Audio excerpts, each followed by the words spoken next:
जय Hind and hello guys, स्वागत है आपका आपके अपने यूट्यूब चैनल ज्ञानदेह होस्ट में। एंड इस वीडियो में मैं आपको बताने वाला हूं रिजर्व बैंक ऑफ इंडिया यानी कि RBI grade B officer online form 2026 के बारे में, जहां पर आपको लास्ट डेट अपडेट के साथ फॉर्म कैसे फिल करना है इसके बारे में पूरी जानकारी दी जाएगी। गाइज आपके पास यहां पर सिर्फ एक दिन बचा इस फॉर्म को भरने में, क्योंकि गाइज फॉर्म को फिल करने की लास्ट डेट 20 मई 2026 है। तो अगर आप अभी तक अपना फॉर्म नहीं भर पाए तो आपके पास अभी भी समय है, आप अभी अपना फॉर्म भर लीजिए, क्योंकि जैसे कि मैंने कहा कि लास्ट डेट आपकी 20 मई 2026 रखी गई है और अभी तक ऐसा कोई अपडेट भी नहीं है कि आपकी लास्ट डेट आगे बढ़ेगी। इसलिए गाइज बहुत ही जरूरी हो जाता है कि आप अपना फॉर्म 20 मई 2026 शाम 6 बजे से पहले भर ले, क्योंकि शाम 6 बजे के बाद में नया अकाउंट आप क्रिएट नहीं कर पाएंगे, यानी कि नया फॉर्म नहीं भर पाएंगे। चलिए शुरू करते हैं और आपको बताता हूँ पूरी जानकारी। अगर आपने अभी तक वीडियो को लाइक शेयर नहीं किया हो तो कर देना और चैनल को सब्सक्राइब करके बेल आइकन ऑन कर लेना। फिर जो लिंक वीडियो को डिस्क्रिप्शन में दिया है आप ओपन करेंगे, जानने को मिलेगा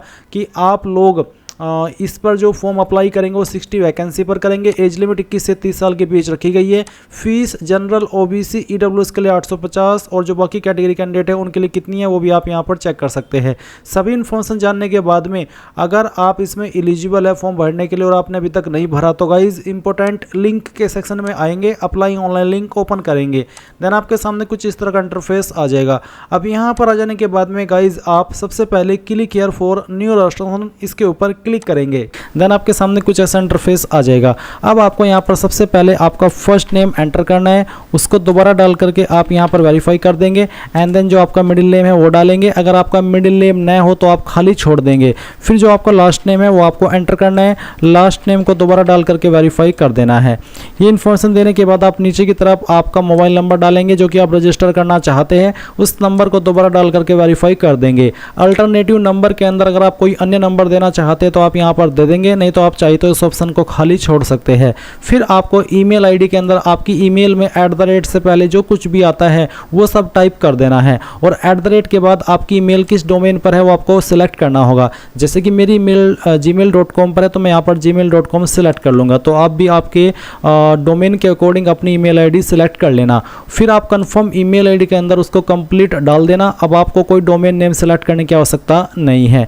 इसके बाद आप ये सिक्योरिटी कोड डालेंगे, इन सभी जानकारी को चेक करेंगे और फिर सेव एंड नेक्स्ट के ऊपर क्लिक करेंगे। अब गाइज आप यहां पर देखेंगे कि जो आपका रजिस्ट्रेशन है वो कंप्लीट हो चुका है और आपको लॉगिन इन्फॉर्मेशन आपकी डिस्प्ले के ऊपर भी दिखाई देगी। आप यहां से भी स्क्रीनशॉट ले सकते हैं और सेम लॉगिन इन्फॉर्मेशन आपको आपकी ईमेल और मैसेज पर सेंड कर दी गई है। इस सेक्शन के अंदर आप आपका फोटो सिग्नेचर भी अपलोड करेंगे। उसकी जो कंडीशन है वो आप देख लीजिए। जो आपका फोटोग्राफ है उसका जो डायमेंशन है वो कितना होना चाहिए वो आप यहाँ पर देख सकते हैं। साइज 20 से 50 KB के बीच में रहना चाहिए। मैं आपको बता दूं कि अगर आपका फोटो का जो पिक्सल है वो कम ज़्यादा भी होगा तो भी चल जाएगा, बट अगर आपका फोटो का साइज 20 KB से कम रहा या 50 KB से ज़्यादा हुआ तो वो अपलोड नहीं हो पाएगा। इसी के साथ में क्या क्या चीज़ें आपको फोटो कैप्चर करते समय नहीं करनी है वो भी आप यहाँ पर देख सकते हैं। तो एक बार नोटिफिकेशन भी आप चेक कर लेना, जो कि आप यहाँ पर guidelines for the scanning the photograph and signature इसके ऊपर क्लिक करके खुद से भी व्यू कर सकते हैं। अब आप पहले तो अपना फोटो अपलोड करेंगे तो ब्राउज के ऊपर क्लिक करना और जहाँ पर भी आपकी फोटो फाइल है वो सिलेक्ट करना, ओपन करना, फिर आपका फोटो यहाँ पर आ जाएगा। जैसे ही आपका फोटो यहाँ पर आपका अपलोड हो जाए तो आप कैप्चर फोटो के ऊपर क्लिक करके आपका लाइव फोटो कैप्चर करेंगे। तो आपको दिए गए इंस्ट्रक्शंस के अकॉर्डिंग अपना फोटो कैप्चर कर लेना है और फिर इसको सेव कर देना है। सेव करने के बाद आपका फोटो आ जाएगा। अगर आप मोबाइल से कर रहे हैं तो आप क्लिक है टू स्कैन के ऊपर क्लिक करके इस QR कोड को स्कैन करके अपना फोटो मोबाइल से कैप्चर कर सकते हैं। अब आप यहाँ पर टिक कीजिए, उसके बाद में आपको आपका सिग्नेचर अपलोड करना है। तो जहाँ पर भी आपके सिग्नेचर की फाइल है वो सिलेक्ट कीजिएगा। सिग्नेचर का साइज 10 से 20 KB के बीच में रहना चाहिए और फिर आपको यहाँ पर I confirm that this is my valid signature इसके ऊपर क्लिक करके नेक्स्ट पर क्लिक कर देना है। अब आती है आपके सामने फॉर्म की बेसिक डिटेल। तो पहले तो आप यहाँ पर सेलेक्ट करेंगे कि आप कौन से डिसिप्लिन पर अप्लाई करना चाहते हैं, ये आपको बताना होगा। तो जिस पर भी अप्लाई करना है वही आप सिलेक्ट कर लीजिएगा। उसके आप यहाँ पर बोला है कि combinations allowed to apply for grade B DR, तो आपको उसके लिए बेसिकली इंस्ट्रक्शंस दिए गए हैं। अब आप अपनी कैटेगरी सेलेक्ट करेंगे, जैसे कि SC ST OBC WS general यानी कि UR, तो जो भी है आपकी कास्ट कैटेगरी वो आप सेलेक्ट कर लेना। और आपका सर्टिफिकेट कब का बना होना चाहिए उसके संबंध में आपको यहाँ पर ये नोटिस देखने को मिल रहा है, तो इसी के अकॉर्डिंग आपको उसकी इन्फॉर्मेशन देनी होगी। अब आप यहाँ पर कास्ट यानी कि या तो कास्ट सर्टिफिकेट देंगे या फिर income certificate number. Basically income certificate का नंबर EWS कैटेगरी जो कैंडिडेट होते हैं उनके ऊपर एप्लीकेबल होता है। अगर आप SC ST OBC है तो फिर आप यहाँ पर आपका कास्ट सर्टिफिकेट नंबर देंगे, और ये जो सर्टिफिकेट आपका कास्ट का ये सेंट्रल का बना होना चाहिए, तो जो भी है वो आप यहाँ पर डाल देना। फिर ये सर्टिफिकेट आपने कब बनवाया वो डेट और फिर आपका मंथ है वो, और उसके बाद में ईयर आपको वो सिलेक्ट करना होगा। फिर आता है कि क्या आप विकलांग है और आपकी विकलांगता 40% या उससे ज़्यादा है, अगर है तो यस, अगर नहीं है तो नो कर देना। फिर नीचे की तरफ ये जो ऑप्शन है ये उन्हीं के सामने एक्टिव होंगे जो कि विकलांग वाले ऑप्शन में यस की है, यानी कि वो एक विकलांग है। अगर आप विकलांग नहीं है तो ये ऑप्शन आपके सामने एक्टिव नहीं होंगे, तो आपको इनको इग्नोर कर देना है। फिर आप यहाँ पर एक सवाल देखेंगे, do you possess MPhil qualification. अगर आपके पास MPhil क्वालिफिकेशन है तो यस करना, नहीं है तो आप नो कर देना। फिर क्या आपके पास डॉक्टरेट डिग्री या फिर PhD क्वालिफिकेशन है, अगर है तो यस, नहीं तो आप नो कर देंगे। जो भी है वो आप सिलेक्ट कर लेना। उसके बाद do you fall under the category of ex serviceman emergency commission officers. अगर आप इन कैटेगरी के अंदर आते हैं जो यहाँ पर मेंशन की गई है तो आप यस करेंगे, नहीं तो आपको नो कर देना है। फिर एक और सवाल है कि are you Reserve Bank of India employee as per para 5.16 of RBI master circular on recruitment dated April 1 2025। अगर आप है तो आपको यस करना है, नहीं तो आप नो कर दीजिए। फिर एक और सवाल है कि do you have experience as an officer in scheduled commercial bank public sector insurance companies and all India financial institutions, जैसे कि उसके जो एग्जाम्पल है वो भी यहाँ पर आपको दिए गए हैं। तो अगर आप एक्सपीरियंस्ड ऑफिसर हैं इनमें से किसी भी डिपार्टमेंट में या फिर बैंक में जो यहाँ पर आपको मेंशन किए गए तो आप यस करेंगे, और यस करने पर आपको बताना होगा ईयर ऑफ एक्सपीरियंस, कितने ईयर का एक्सपीरियंस है। नहीं है तो आप नो कर देंगे। फिर नीचे की तरफ आप एक और सवाल देखेंगे जहाँ पर पूछे कि whether employed in government service, quasi government organization, government owned industrial undertakings PSU PSB। अगर आप है एम्प्लॉयड इनमें से किसी भी डिपार्टमेंट में तो यस कर देना, नहीं तो नो करेंगे। फिर यहाँ पर एक और सवाल है, are you an ex employee of banking institutions whose service had to be terminated. यानी कि क्या आप बैंकिंग सर्विस में थे और आपकी जो सर्विस है वो टर्मिनेट कर दी थी, यहाँ पर जो रीजन दिए गए उस रीजन से, तो आप यहाँ पर यस करेंगे। अगर आप बिल्कुल फ्रेशर है तो आप इसमें नो कर देना। फिर कंसेंट टू आधार वेरिफिकेशन, क्या आप आधार वेरिफिकेशन के लिए कंसेंट देना चाहते हैं, अगर हाँ तो यस कर देंगे, और उसके बाद में फिर आपको आपका आधार कार्ड का नंबर देना है, आपका पैन कार्ड का नंबर देना है। नेशनलिटी के अंदर आप इंडियन सेलेक्ट कर लेंगे। अब आते हैं online examination centre for phase first. तो फेज फर्स्ट के लिए आप एग्जाम सेंटर की प्रेफरेंस देंगे। पहले आप आपकी स्टेट की प्रेफरेंस देंगे, उसके बाद में फिर आपको सिटी की प्रेफरेंस देनी है। इसके बाद आप सेकंड प्रेफरेंस देंगे आपकी स्टेट की, और फिर उसकी जो सिटी की प्रेफरेंस है वो दे देंगे। फिर आप यहाँ पर थर्ड प्रेफरेंस देंगे आपकी स्टेट की, और उसके बाद फिर आपकी उसकी डिस्ट्रिक्ट की प्रेफरेंस भी दे देनी है। सेम वे में आप यहाँ पर फोर्थ प्रेफरेंस देंगे, और फिर उसकी जो सिटी की प्रेफरेंस है वो भी आपको सिलेक्ट कर लेनी है।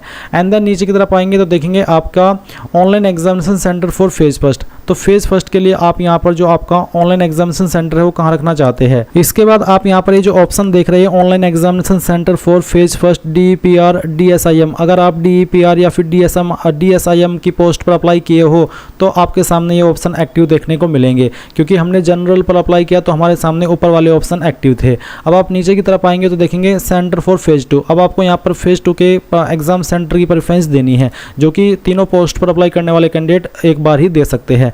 तो पहले तो आप यहाँ पर आपकी जो सिटी है वो इस तरह से सिलेक्ट कर लेना, जैसे कि मैं आपको सिलेक्ट करके दिखा रहा हूँ। उसके बाद में आप यहाँ पर सेकंड चॉइस सेलेक्ट करेंगे, फिर आप यहाँ पर आपकी जो थर्ड चॉइस है वो भी सिलेक्ट कर लेंगे, एंड देन फिर आप यहाँ पर आपकी फोर्थ चॉइस भी आपको सेलेक्ट कर लेनी है। मीडियम ऑफ रिटन एग्जाम, आपका रिटन एग्जाम आप किस लैंग्वेज में देना चाहते हैं, इंग्लिश या हिंदी, जो भी लैंग्वेज आप सिलेक्ट कर लेंगे फिर आपको उसी में देना होगा। अब आती है पर्सनल डिटेल, तो आपका जो डेट ऑफ बर्थ है वो आप सिलेक्ट कर लीजिए, डे, आपका मंथ, और फिर जो भी ईयर है वो भी आपको यहाँ पर सिलेक्ट कर लेना है। ये सिलेक्ट करने के बाद में आपका जो जेंडर है वो आप सिलेक्ट कर लेंगे यहाँ से इस तरह से। फिर आपसे पूछेगा कि आप जुड़वा भाई बहन हो, अगर हाँ तो यस, नहीं तो आप नो करेंगे। अगर है तो आपको यस करने के बाद में आपके जुड़वा का जेंडर भी बताना होगा और नाम भी बताना होगा, बट नहीं है तो नो करके आप यहाँ पर आपका मैरिटल स्टेटस बताएंगे, अनमैरिड है, मैरिड है, जो भी है वो आप सिलेक्ट कर लीजिएगा।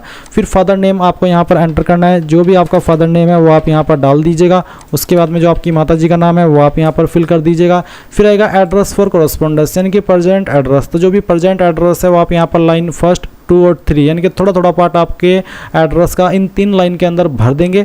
डिस्ट्रिक्ट आपकी जो भी है वो डिस्ट्रिक्ट का नाम भी आपको यहाँ पर खुद से एंटर करना होगा। फिर यहाँ से आप आपकी स्टेट सेलेक्ट करेंगे और उसके बाद जो आपका पिन कोड है वो आप यहाँ पर डाल देंगे।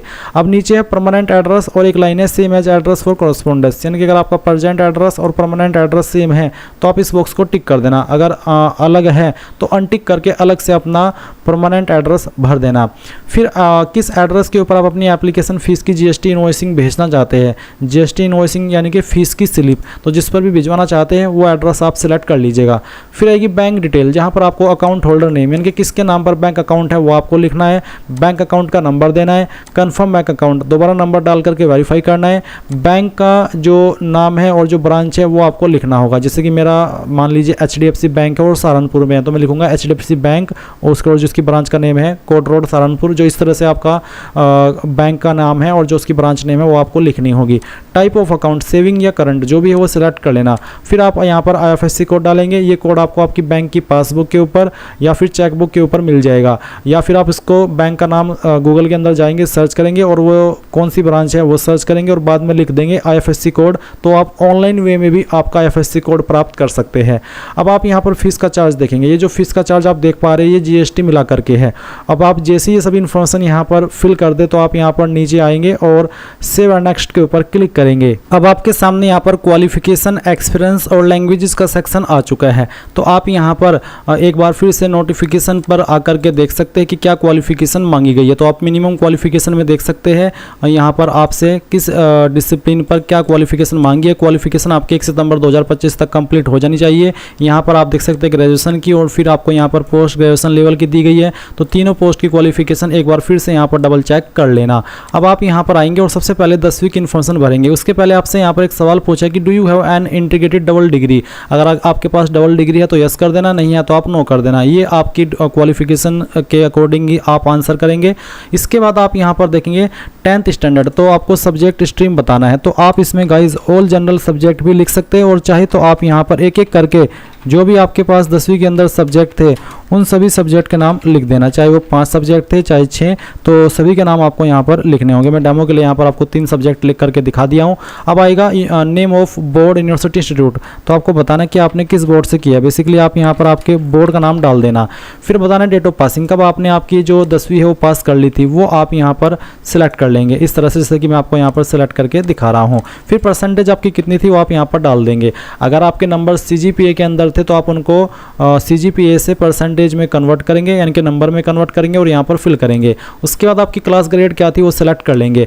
जिनके 60+ परसेंटेज रहते हैं वो फर्स्ट क्लास कैटेगरी के अंदर आते हैं, और जिनके 45 से लेकर के 59 के बीच में रहते हैं वो सेकंड क्लास में आते हैं, और जिनके 33 से लेकर के 45 के बीच में होते हैं वो पास क्लास में आते हैं। तो जैसे कि मैंने आपको यहाँ पर ये क्लास का एक एक्सप्लेनेशन दिया है, तो उसके अकॉर्डिंग आपको आपकी क्लास सेलेक्ट कर लेनी है।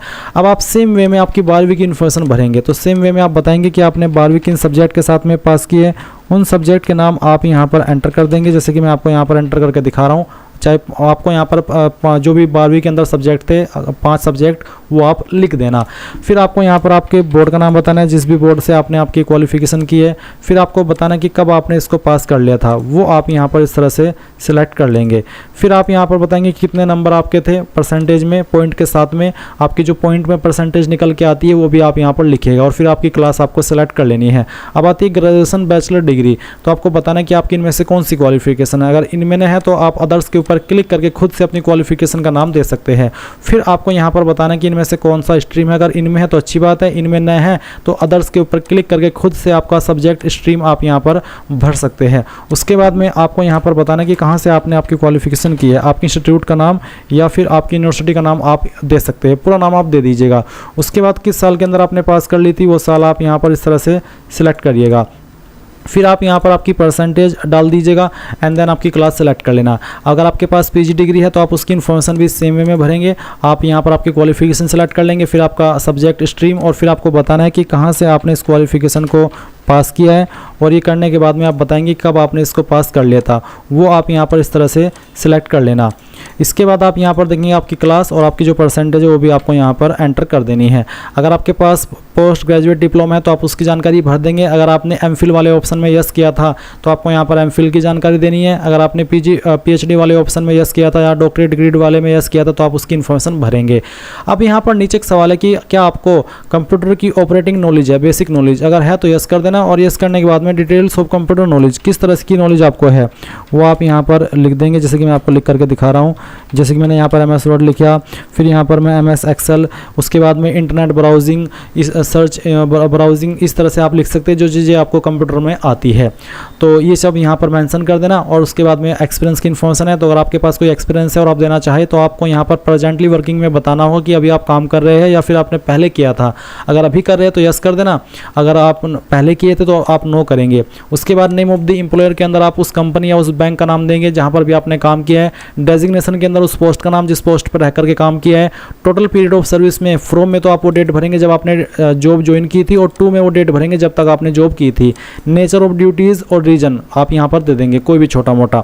इसके बाद आप नीचे आएंगे और देखेंगे लैंग्वेज नॉन, तो मुझे लैंग्वेज आती है, मैं यहाँ पर हिंदी लिख देता हूँ। हिंदी मुझे पढ़नी आती है, लिखनी आती है और बोलनी आती है, तो मैंने तीनों के ऊपर टिक कर दिया। फिर यहाँ पर जो आपको सेकंड लैंग्वेज आती है वो आप लिखेंगे और उसका स्टेटस बताएंगे कि मुझे पढ़नी आती है, लिखनी आती है। और अगर आपको बोलनी आती हो तो तभी आप इसको टिक करना, अगर बोलने नहीं आती तो आप इसको ऐसे अनटिक कर सकते हैं। फिर अगर आपको कोई रीजनल लैंग्वेज आती है जैसे कि पंजाबी, उर्दू, तमिल, तेलुगु, कन्नड़, गुजराती, तो आप वहाँ पर वो लैंग्वेज लिख करके उसका स्टेटस भी सेम वे में बता सकते हैं। इसके बाद आप सेव एंड नेक्स्ट के ऊपर क्लिक करेंगे। अब आपके सामने आपके फॉर्म का प्रीव्यू आ चुका है। जो भी जानकारी शुरू से लेकर अभी तक भरी है वो सभी आपके सामने है। जब आपको लगे कि सभी जानकारी सही है तो आप यहाँ पर नीचे की तरफ आकर के डिक्लेरेशन में आई एग्री करेंगे। कंप्लीट रसन के ऊपर क्लिक करके यहाँ से ओके करेंगे और एक बार फिर से ओके कर देंगे। अब आप यहाँ पर आपका लेफ्ट थंब इंप्रेशन अपलोड करेंगे और इसकी जो गाइडलाइंस है वो भी आप देख सकते हैं। आप एक बार ये PDF ओपन कर लेना और इसमें आपको गाइडलाइंस क्या क्या दी गई है वो आपको ध्यान में रखनी है। तो यहाँ पर आप चूज फाइल के ऊपर क्लिक करना और जहाँ पर भी आपका थंब इंप्रेशन है वो आपको सेलेक्ट करना है। तो चलिए मैं यहाँ पर एक फाइल आपको सेलेक्ट करके दिखाता हूँ। बेसिकली थंब इंप्रेशन की जो फाइल है इसका साइज 50 KB से कम रहना चाहिए। अब आप यहाँ पर हैंड रिटन डिक्लेरेशन अपलोड करेंगे। इसमें आप क्या लिखेंगे वो मैं आपको बताता हूँ। जो लिंक मैंने आपको इस वीडियो के डिस्क्रिप्शन में दिया हुआ है हमारी वेबसाइट का, या आप ओपन करके नीचे की तरफ आएंगे तो आपको इसमें एक हैंड रिटन डिक्लेरेशन के नाम से हेडिंग देखने को मिलेगी। ये जो लाइन दी गई है यहाँ पर आपको नेम ऑफ द कैंडिडेट की जगह पर अपना नाम भरना है जो आपने फॉर्म के अंदर भरा है, और बाकी की लाइन ऐसे लिखनी जो यहाँ पर लिखी गई है, और उसको एक कोरे कागज़ के ऊपर लिख करके आपको अपलोड करना है जिसका साइज आपका 100 KB से कम रहना चाहिए। तो जहाँ पर भी वो फाइल है वो सिलेक्ट करना, ओपन करना, आपका यहाँ पर डिक्लेरेशन आ जाएगा। फिर आप इसको ओके कर देना। अब आता है SSLC 10th standard equivalent certificate PDF, यानी कि जो आपकी 10वीं की मार्कशीट है वो आप यहाँ पर अपलोड करेंगे। इसमें गाइज आपको 10वीं या फिर उसके बराबर की, इसमें आपकी हायर क्वालिफिकेशन के डॉक्यूमेंट आपसे नहीं मांगे, सिर्फ आपको 10वीं के लिए ही बोला है। तो आप क्या करेंगे, चूज फाइल के ऊपर क्लिक करेंगे और जहाँ पर भी आपकी ये चीज़ है वो आपको यहाँ पर अपलोड करनी है। तो चलिए मैं यहाँ पर इसको सेलेक्ट करता हूँ, ओपन करता हूँ। ओपन करने के बाद में आपकी फाइल यहाँ पर इस तरह से आ जाएगी। साइज 1 KB से लेकर के 500 KB के बीच में रहना चाहिए, तो अगर ज़्यादा होगा तो अपलोड नहीं हो पाएगा। जैसे ही आपकी फाइल अपलोड हो जाए तो आप प्रीव्यू के ऊपर क्लिक करके उनको डबल चेक कर सकते हैं। फिर आप यहाँ पर देखेंगे I agree to connect to DigiLocker to fetch my details, जैसे कि name, DOB, mobile number, gender, Aadhaar number, SSC, graduation detail. तो अगर आप आपकी सभी डिटेल डिजिलॉकर अकाउंट से फैच कराने के लिए अग्री है और कराना चाहते हैं तो आप यहाँ पर यस करेंगे। यस करने के बाद में आपको डिजिलॉकर की जो वेबसाइट है उसके ऊपर आगे प्रोसीड किया जाएगा और आप वहाँ पर डिजिलॉकर अकाउंट पर लॉगिन होंगे और अपनी डिटेल्स की अलाउ करके परमिशन देंगे। बट गाइज अगर आपका वहाँ पर कुछ घपला है, कुछ प्रॉब्लम है, यानी कि कोई एरर आता है या फिर उसमें कोई इशू है या आपको लगता है कि यार जो वहाँ पर डॉक्यूमेंट्स है वो सही से नहीं है, तो आप चाहे तो यहाँ पर नो कर सकते, क्योंकि ये यहाँ पर अभी करना कंपलसरी नहीं है। अगर कंपलसरी होता तो यहाँ पर नो का ऑप्शन नहीं होता, तो फिर यहाँ पर ये चीज़ आपको करनी ही होती। बट आपके पास ऑप्शन है, अगर आप डिजिलॉकर के माध्यम से कर पा रहे, कोई इशू नहीं आ रहा है तो अच्छी बात है, और अगर आपको कोई इशू आ रहा है तो आप नो करके आगे बढ़ सकते हैं, कोई भी प्रॉब्लम वाली बात नहीं है। फिर से बता दूं कि ये कंपलसरी नहीं है, ज़रूरी नहीं है कि आपको डिजिलॉकर से आपकी इन्फॉर्मेशन फैच करानी है, आपकी चॉइस है। और ये सब करने के बाद आप सेव एंड नेक्स्ट के ऊपर क्लिक करेंगे और यहाँ से ओके कर देंगे। अब आपके सामने फीस का अमाउंट आएगा और ये जो सिक्योरिटी कोड है वो आप यहाँ पर इस तरह से भर देंगे और इसको भरने के बाद में सबमिट करेंगे, ओके कर देंगे। आपको पेमेंट के पेज पर ट्रांसफ़र किया जाएगा। आप आपकी फ़ीस इनमें से किसी भी माध्यम का इस्तेमाल करके जमा कर देंगे। जैसे ही आपकी फ़ीस जमा हो जाएगी तो आप अपने फॉर्म का फाइनल प्रिंट आउट ले पाएंगे।